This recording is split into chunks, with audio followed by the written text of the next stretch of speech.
All right, here we go. Chapter 7, A Secret Passage from The Night at Dawn, Magic Tree House, number 2. Annie and Jack raced back up the winding stairs and down the long hallway. They hadn't gone far when they heard shouting behind them. Dogs barked in the distance. "They're coming," Annie cried. "In here," said Jack. He shoved open a door off the hallway and pulled Annie into a dark room. Jack pushed the door shut, then Annie shined her flashlight around the room. There were rows of sacks and wooden barrels. "I'd better look in the book," said Jack. "Give it to me." Annie gave him the flashlight and his backpack. He pulled out the book and started tearing through it. "Shh," said Annie. "Someone's coming." Jack and Annie jumped behind the door and it creaked open. Jack held his breath. A light from a torch danced wildly over the sacks and barrels. The light disappeared. The door slammed shut. "Oh, man," whispered Jack. "We have to hurry. They might come back." His hands were trembling as he flipped through the pages of the castle book. "Here's a map of the castle," he said. "Look, this must be the room we're in. It's a storeroom." Jack studied the room in the book. "There are sacks of flour and barrels of wine." "Who cares? We have to go," said Annie, "before they come back." "No, look," said Jack. He pointed to the map. "Here's a trap door." He read aloud. "This door leads from the storeroom through a secret passage to a precipice over the moat." "What's a precipice?" said Annie. "I don't know. We'll find out," said Jack. "But first we have to find the door." Jack looked at the picture carefully, then he shined the flashlight around the room. The floor of the room was made up of stones. The trapdoor in the picture was 5 stones away from the door to the hall. Jack shined the light on the floor and counted the stones. 1, 2, 3, 4, 5. He stamped on the 5th stone. It was loose. He put the flashlight on the floor. He worked his fingers under the thin sheet of stone and tried to lift it. "Help," Jack said. Annie came over and helped him lift the stone square out of its place. Underneath was a small wooden door. Jack and Annie tugged on the rope handle of the door. The door fell open with a thunk. Jack picked up the flashlight and shined it on the hole. "There's a little ladder," he said. "Let's go." He clicked on the flashlight and felt his way down the small ladder.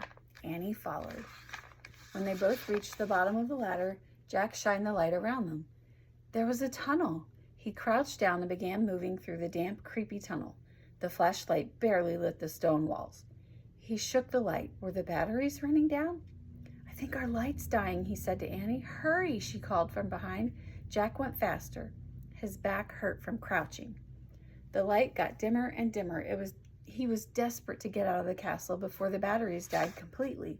Soon he reached another small wooden door, the door at the end of the tunnel. Jack unlatched the door and pushed it open. He poked his head outside. He couldn't see anything in the misty darkness. The air felt good, cool and fresh. He took a deep breath. "Where are we?" whispered Annie behind him. "What do you see?" "Nothing, but I think we've come to the outside of the castle," said Jack. "I'll find out." Jack put the flashlight in his pack. He put the pack on his back. He stuck his hand out the door. He couldn't feel the ground, just air. "I'm going to have to go feet first," he said. Jack turned around to the small tunnel. He lay down on his stomach. He stuck one leg out the door, then the other. Jack inched down bit by bit until he was hanging out the door, clinging to the ledge. "This must be the precipice," he called to Annie. "Pull me up." Annie reached for Jack's hands. "I can't hold you," she said. Jack felt his fingers slipping down. Then down he fell, down through the darkness. Splash!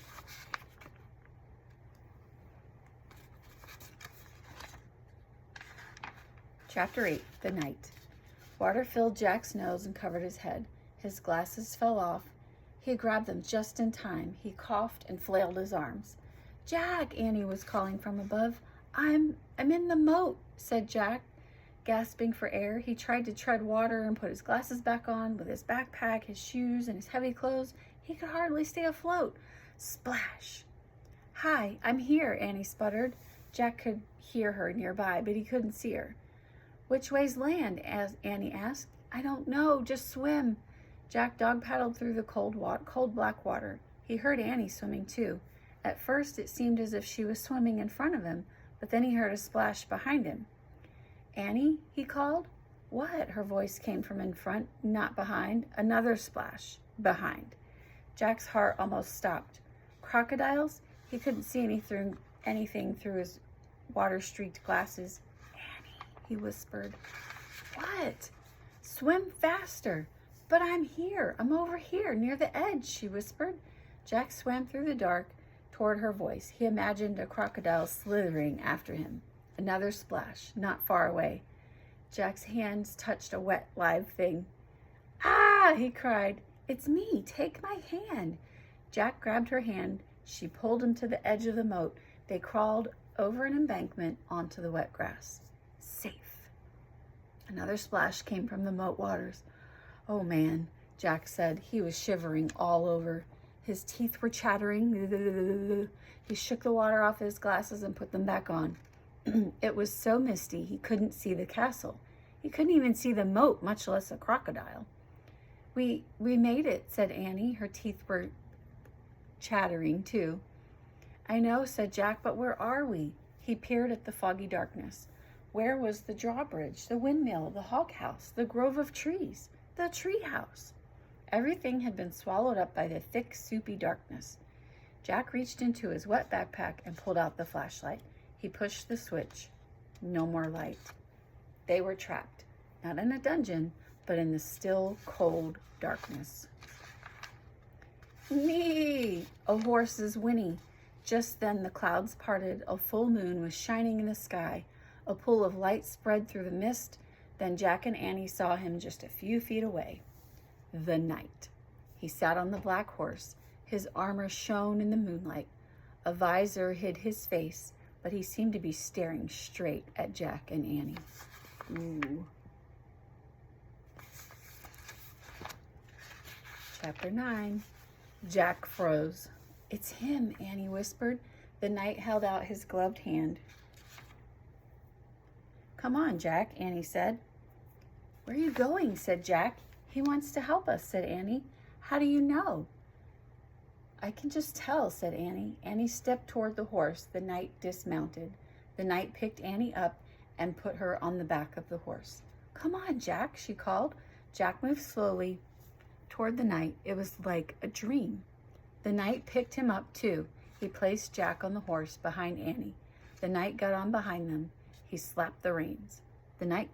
The black horse centered beside the moonlit water of the moat. Jack rocked back and forth in the saddle.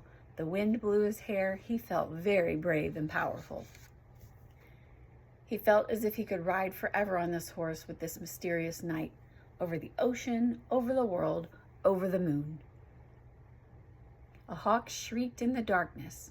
There's the treehouse, said Annie. She pointed toward a grove of trees.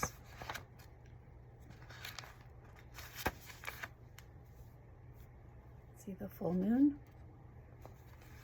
The knight steered the horse toward the trees. See, there it is, Annie said, pointing to the ladder. The knight brought the horse to a stop. He dismounted and helped Annie down. Thank you, sir. And she bowed. Then Jack, thank you, and he said, and he bowed also. The knight got back on the horse.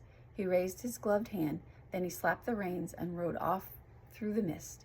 Annie started up the tall ladder, and Jack followed. They climbed into the dark tree house and looked out the window. The knight was riding toward the outer wall. They saw him go through the outer gate. Clouds started to cover the moon again. For a brief moment, Jack thought he saw the knight's armor gleaming on the top of a hill beyond the castle. The clouds covered the moon completely, and a black mist swallowed the land. He's gone, whispered Annie. Jack shivered in his wet clothes as he kept staring in the blackness. I'm cold, said Annie. Where's the Pennsylvania book? Jack heard Annie fumble in the darkness. He kept looking out the window. I think this is it, said Annie. I feel a silk bookmark. Jack was only half listening. He was hoping to see the knight's armor gleam again in the distance. Okay, I'm going to use this, said Annie, because I think it's the right one. Here goes. Okay, I'm pointing. I'm going to I wish we could go to Frog Creek. Jack heard the wind begin to blow, softly at first. I hope I pointed to the right picture in the book, said Annie. What? Jack looked back at her. Right picture. Right book. The treehouse began to rock. The wind got louder and louder. I hope it wasn't the dinosaur book, said Annie. Stop, Jack shouted at the treehouse. Too late. The treehouse started to spin, and it was spinning and spinning. The wind was screaming. Then suddenly there was silence. Absolute silence. Chapter 10. One mystery solved. The air was warm. It was dawn. Far away, a dog barked. I think that's Henry barking, Annie said. We did come home. They both looked out the treehouse window. That was close, said Jack.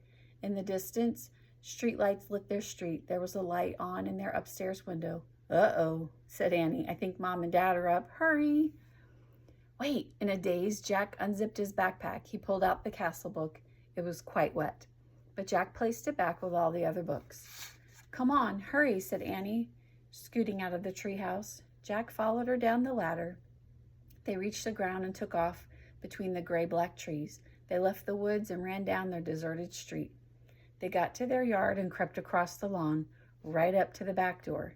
Jack and Annie slipped into the house. They're not downstairs yet, whispered Annie. Shh, said Jack. He led the way up the stairs and down the hall. No sign of his mom or dad, but he could hear water running in the bathroom. The house was so different from the dark, cold castle, so safe and cozy and friendly. Annie stopped at her bedroom door. She gave Jack a smile, then disappeared into her room. Jack hurried into his room. He took off his damp clothes and pulled on his dry, soft pajamas. He sat down on his bed and unzipped his backpack. He took out his wet notebook. He felt around for the pencil, but his hand touched something else. Jack pulled the blue leather bookmark out of his pack. It must have fallen out of the castle book. Jack held the bookmark close to his lamp and studied it. The leather was smooth and worn. It seemed ancient. For the first time, Jack noticed a letter on the bookmark, a fancy letter M. Jack opened the drawer next to his bed. He took out the gold medallion. He looked at the letter on it. It was the same M. Now this was an amazing new fact. Jack took a deep breath. One mystery solved. The person who had dropped the gold medallion in the time of the dinosaurs was the same person who owned all the books in the treehouse. Who was this person? Jack placed the bookmark next to the medallion. He closed the drawer. He picked up his pencil. He turned to the least wet page in his notebook, and he started to write down this new fact. The same.